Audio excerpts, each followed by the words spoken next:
நாங்க என்ன வாயிலேயே வடை சுடுறதுக்கு டிஎம்கேவா? டிவி கேடா?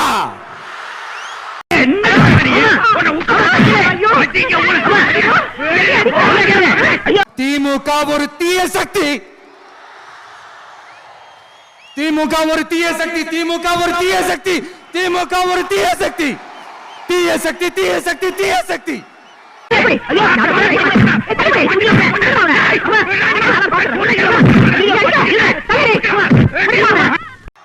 டிவிகே ஒரு தூய சக்தி. எப்படி? டிவிகே ஒரு தூய சக்தி. தூய சக்தி டிவிகேவுக்கும் தீய சக்தி டிஎம்கேவுக்கும் தான் போட்டியே. நம்ம இளவரசர் உதய அவர்களுக்கு முதலமைச்சர் அவர்களே பதில் சொல்லி டைம் வேஸ்ட் பண்ணாதீங்க. ஆதவர்ஜனா பாத்துக்கிறேன்.